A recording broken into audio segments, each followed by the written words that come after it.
Hello, hello, and welcome to another week of Kingdom Builders Credit Repair with Michelle Green. That's me, and our credit and financial tips. Thank you for joining us. Make sure that you hit that subscribe button at Kingdom Builders Credit Repair and also at kb.michellegreen and set your notifications so you do not forget when we go live every week. We are powered by the CTR Media Network. We are here every week to share with you things about credit and finances. And we hope that you all are learning so much out there about your finances and about your credit. Yes, yes, yes, yes. So welcome, welcome. I'm so excited to talk to you today about too much debt. That's what we're going to be talking about today. But as always, we want to just kind of give the precursor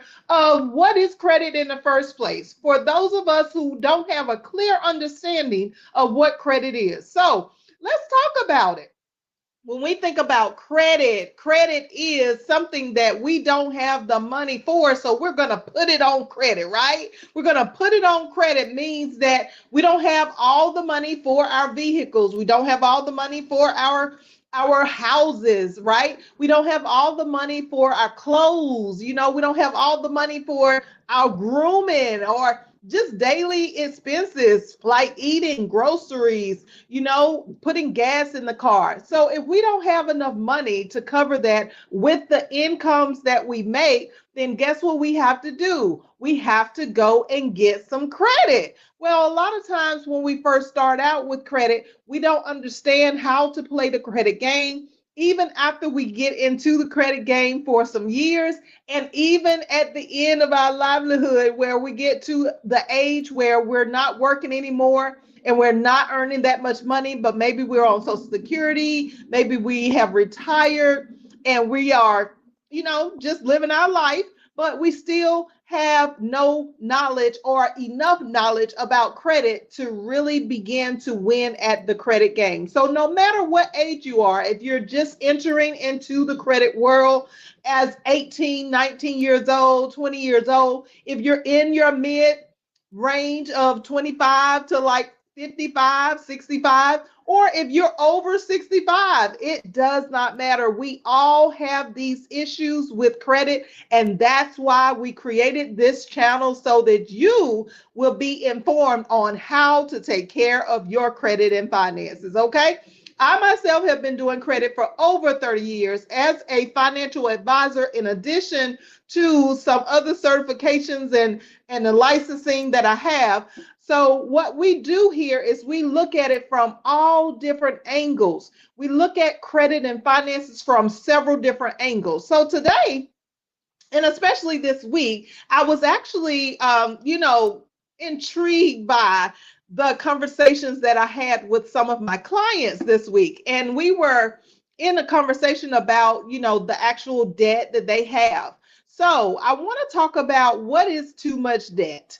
How do we even get to that point in the first place of where we are concerned about the debt? Well, first off, I want us to think about when we first started working, and no matter where you are in the workforce right now, or even if you're not working, but you're still bringing in an income and credit is affecting your livelihood, I want you to think about living above your means. When it comes to living above your means, the root of living above your means is really rooted in competition and comparison. So I want us to really just begin to think about when we first started this whole credit game, when we first started playing this game of credit, what intrigued us to get more credit? What intrigued us to decide that we wanted a better car or a better house or a better apartment? Or what intrigued us when we were standing in that line at the department store to actually go forward and get another credit card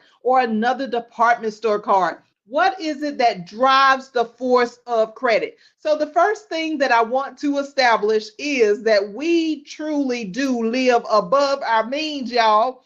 We are living above our means because We look at the things that other people have. We look at the things that, not only that we actually need, but when it comes to credit, a lot of times we are looking at what someone else has that looks a little bit better than ours. So it causes us to decide that, okay, I know I can't really afford this. So the initial mindset around having too much debt starts with this idea that we eliminate the final process of understanding we got to pay for all of the debt that we create. So I want us to really just think about for a minute, is it really worth it for us to look at somebody else's lifestyle and compare our lifestyles with somebody else's, whether it's a vehicle or a house, whether it's the clothes that they got on their back, the shoes that are on their feet, or whether it's just their basic lifestyle. Maybe they have certain apps on their phone, or maybe they go to certain restaurants to eat. What is that really worth our ability to go into debt that we cannot pay back just for the sake of something that we see that we kind of like, I'm a little bit jealous about, how they are living their life. So let me go over here and see if I can keep up.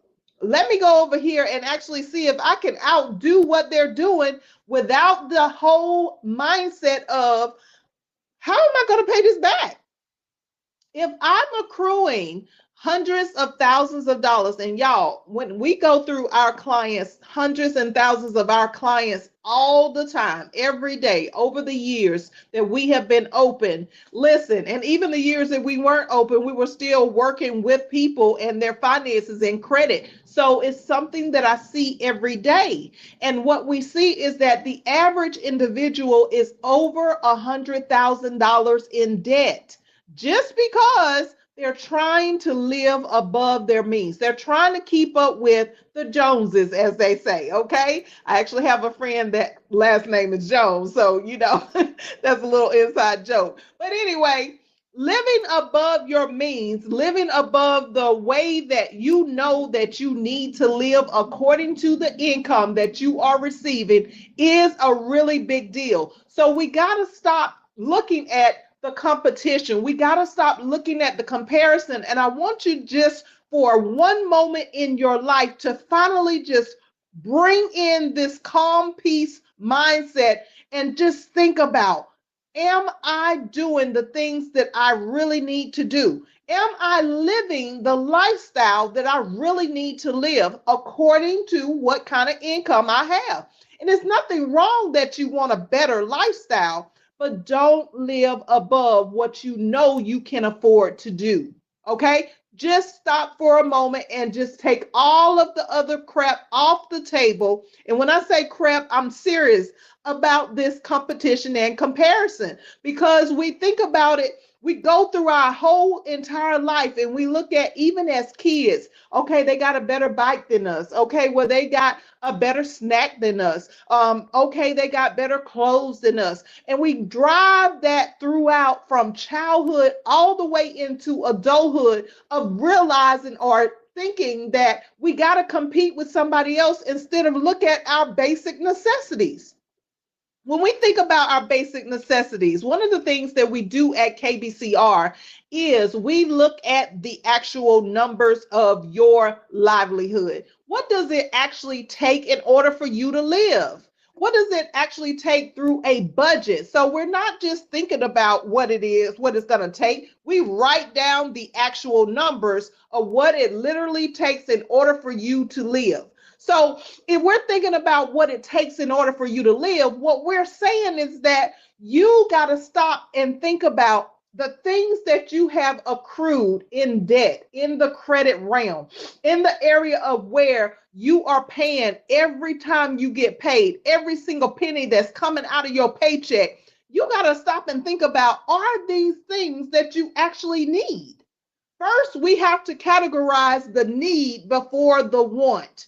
So that's how we get into this process of living beyond our means. We get into this mindset of living beyond our means because we don't realize, actually, I don't need this. When I say I don't need this, this isn't something that is benefiting my life right now in this moment. It's not even something that I'm using right now in this moment. So why would I go into debt? Okay. And the second thing that I want to point out is that we accrue too much debt. And the reason why we accrue too much debt is because we depend on a credit card. Did y'all know that credit cards were never designed for you to use as an emergency? Did you know that credit cards, again, were not designed for you to use in case of an emergency? I just want to make sure that I said that twice so that you could understand the words that are coming out of my mouth, okay? So when I say that a credit card is not designed to take care of any type of emergency, but you're actually supposed to have the credit card for the purpose of replacing the credit card with your debit card. So if you take a credit card and replace it with your debit card, the transactions of your basic necessities, such as gas that you put in the car, groceries that you buy all the time, every week or every 2 weeks, or even once a month if you buy in bulk. Think about your grooming expenses when you get your hair done, when you get your nails done, ladies. And guys, when you go get a haircut, those are the kinds of things that you would put on a credit card to replace using the cash from your debit card. But you want to still maintain that credit card with a very low balance every 30 days so that you could literally pay it off if you needed to. Now, last week we talked about the new credit. So if you need to go back and watch the previous videos about credit cards, that would be absolutely fine because there are some detailed instructions on how to use your credit cards, okay? But today we're talking about that debt that is accrued from that credit card. Why are we dependent on the credit cards and the loans? There are many of us that we go through a loan company like One Main Financial Security Finance. We go through these companies, and what happens is that we tend to repeat a cycle of staying in the cycle of going back again. Once we pay that loan down, once we pay the credit card down, and we go back and get another line of credit. Listen, if you're trying to get out of debt, if you don't even have the mindset of how you're going to pay off all the debt that you have, okay?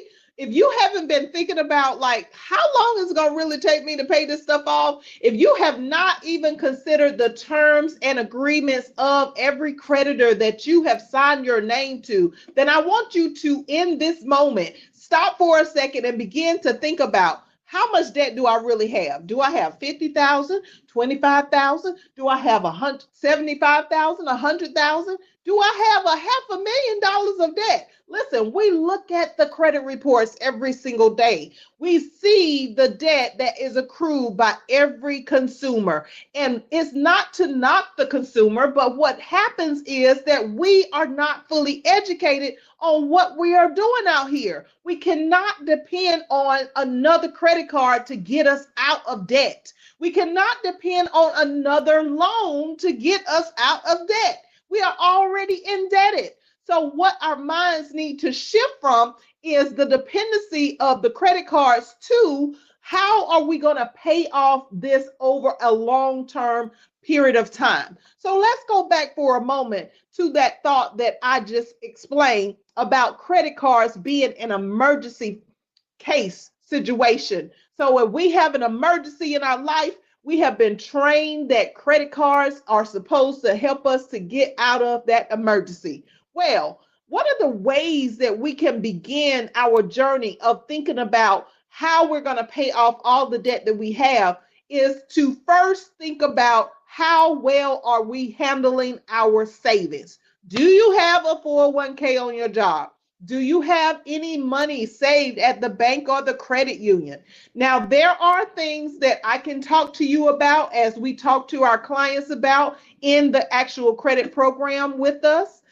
We can actually help you to understand where to put your money so that you can save it and get a high interest rate return on your money. So one of the things that is a solution to helping you to pay down your debt because you have too much debt is to simply begin to think about how much money do you earn and how disciplined are you in saving money. Most people, most Americans especially, do not have a savings that is even $500 to $1,000 in the savings account. They don't have any money. So what we're doing is we're just constantly fooling ourselves with the comparison and the competition of trying to live above our means, depending on the ability to be able to get another credit card, to be able to renew a loan.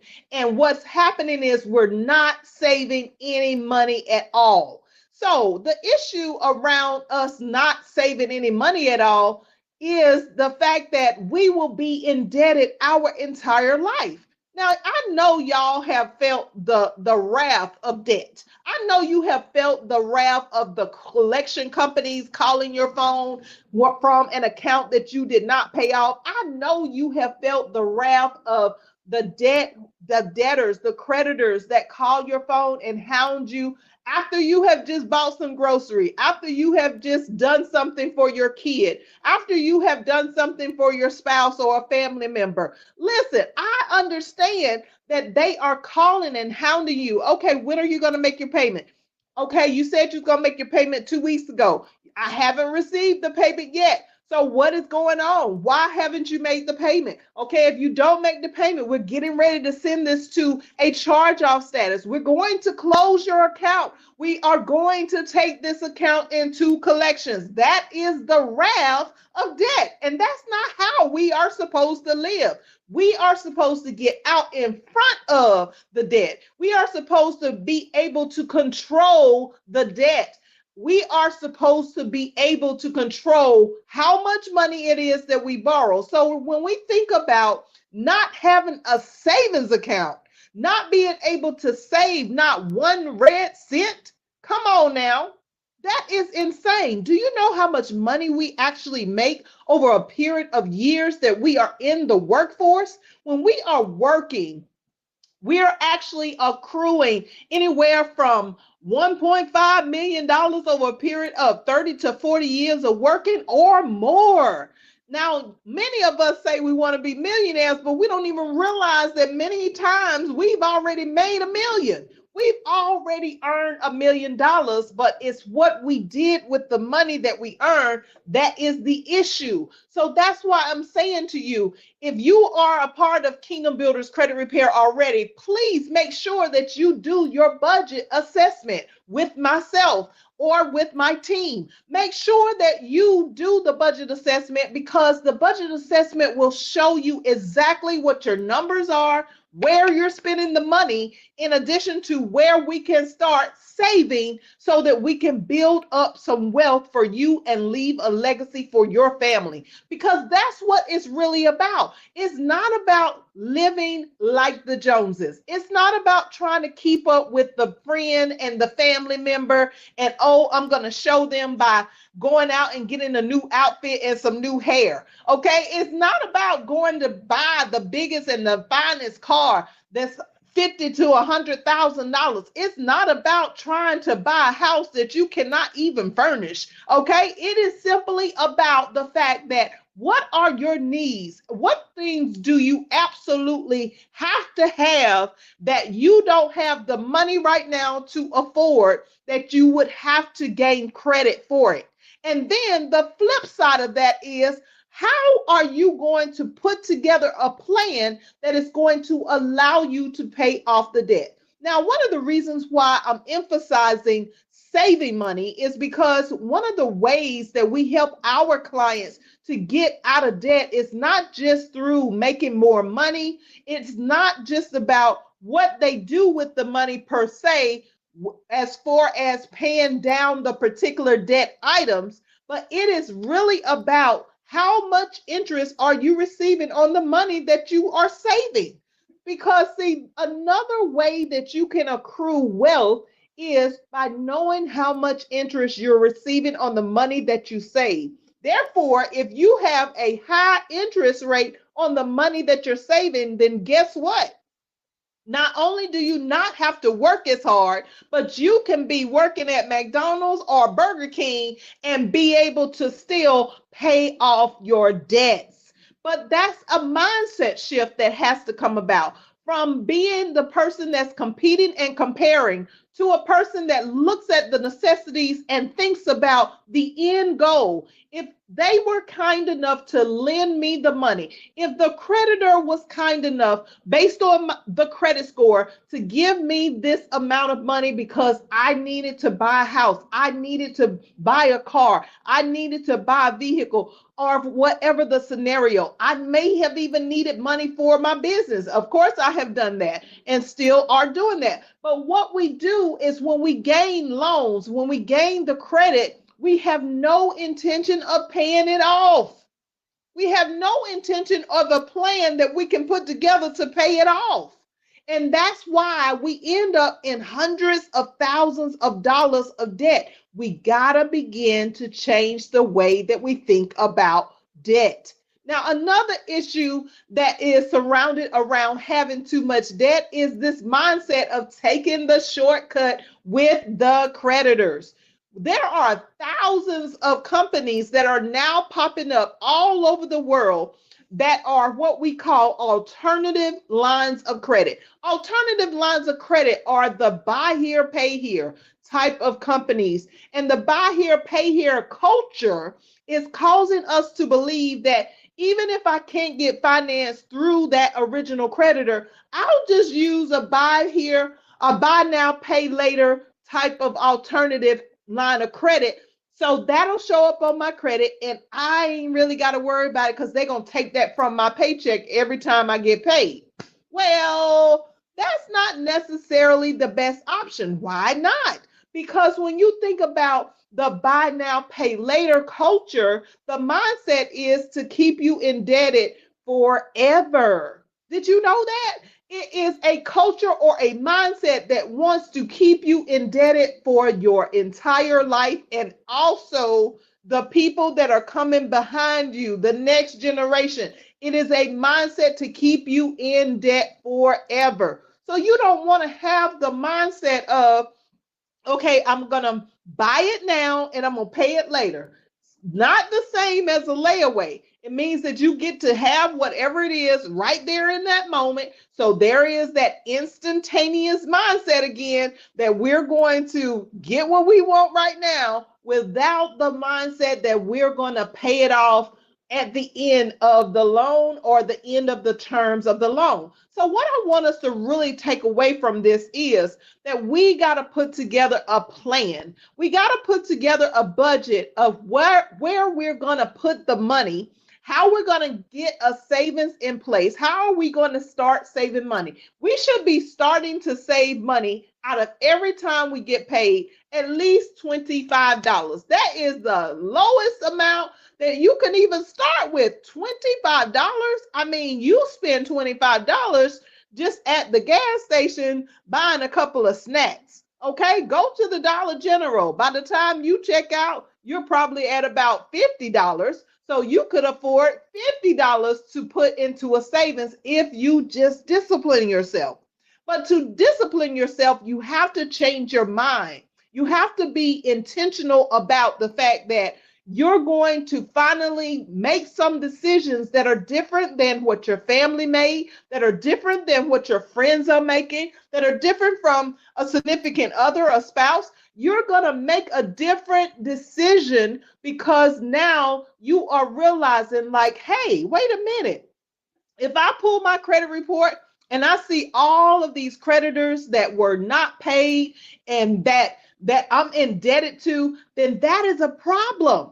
That's why we are having this conversation around this credit and financial tips, because what we're saying is that you don't want to spend the rest of your life paying off debt. You don't want to spend the rest of your life being indebted. Did you know that even though a house is financed for 30 years, it doesn't mean that you actually have to? You don't actually have to take 30 years to pay off that house? If you put together a budget and you look at, let's say your house is $300,000. So you got $300,000 of a mortgage. And if you're paying, let's say $2,000 a month, $300,000 divided by $2,000 a month would actually only take 150 months to pay off. So what is 150 months compared to 30 to 40 or 50 years? We're talking about 12 or maybe 13 years in relation to 30 to 40 or 50 years of your life paying off a freaking mortgage. And don't get a second mortgage or don't do a home equity line of credit, because then you're indebted for even longer. You're spending 60 to 70 years of your life paying off a mortgage, and you're paying quadruple the amount of money that you should have paid for the initial $300,000. You're paying basically $750,000 to $1 million for the same house that was only valued at $300,000. So that's why it's so crucial for us to understand when we have a vehicle loan, our vehicle loans are running $25,000 to $50,000 or more on average. Okay. So how long does it take to pay off a vehicle loan? Let's do the math. So if we say $50,000 and you're paying, let's say most of the vehicle loans today are running around $1,000 monthly payment. But I'm just going to say if you had some decent, fairly decent credit and you were paying about $700 a month, then it would only take you like it would probably take you like 3 to 5 years to pay off that same $50,000 instead of you trying to pay over a 7 to 10 year period of time. That's crazy, y'all. We got to look at the plan. What is the total amount of debt that we have? How can we figure out how much money we can put on the principal balance of what it is that we owe so that that debt balance will come down quicker than us just making our average monthly payment? That is the issue that we have here at hand. We cannot continue to just pay for debt or get indebted rather and decide that we're just going to act like we don't have what we have, that we're not responsible, that somebody else is supposed to do the payoff. Somebody else is supposed. How can you get out of debt if you always have the same mindset? Listen, we got to go on a crusade. We got to have some momentum. We got to be intentional about getting out of debt. We got to put together a blueprint, a plan that when we look at, even if you have $500,000 of debt, there is still a solution. What we do is we take care of the smallest debt first. Then whatever money we were putting towards that debt, once it's paid off, the smallest line of debt that we have, then we take that and we start moving it to the payments to the next smallest line of debt. So whatever type of debt that we have, no matter what it is possible for you to pay it off. There is a solution for us to have our income and not just take every penny and put it towards things that we owe. There is a solution that if you start saving, even if you save at a very low amount, even if you go down to $10 or $20 a month, that's something better than nothing. And if you take that and compound it with time, I promise you, get with Kingdom Builders Credit Repair, and we will show you the right place to put that money so that it can begin to draw interest in the same manner that you are paying interest on the debt that you owe. And then you'll have extra money that you did not have to work for so that you can pay your debt off. We got to learn how to manage this credit game. I am so passionate about it. If you are interested in joining in our program of Kingdom Builders Credit Repair, listen, we do more than just credit. We educate you. We care about your well-being of your credit and your financial portfolio. We care about how much debt you have. We care about the kind of debt that you accrue. We care about you getting the right type of debt established Not everybody needs the same type of debt. Okay, so let's look at what it is that you need. Let's look at the things that it is that you want and desire, and let's begin to put together the dream portfolio of your credit and your finances at Kingdom Builders Credit Repair. I want to thank you guys so much for what you have done to sit here and listen to what it is that we have to say and share about credit and financial tips. I want to also ask that you would share this video with a friend or family member. Go ahead and tell them to sign up and subscribe to the Kingdom Builders Credit Repair YouTube channel, because we are airing all over TV networks. Listen, we are on Apple TV, Android TV, Amazon Fire, Roku TV. We're pretty much everywhere, and there are billions of people who need this information, and the billions of people who are watching. Thank you again for watching the Kingdom Builders Credit Repair Credit and Financial Tips. We appreciate you being here, and we'll see you next week at the same time for some more advice on how to manage your credit and finances. Thank you so much, and I hope that you've enjoyed.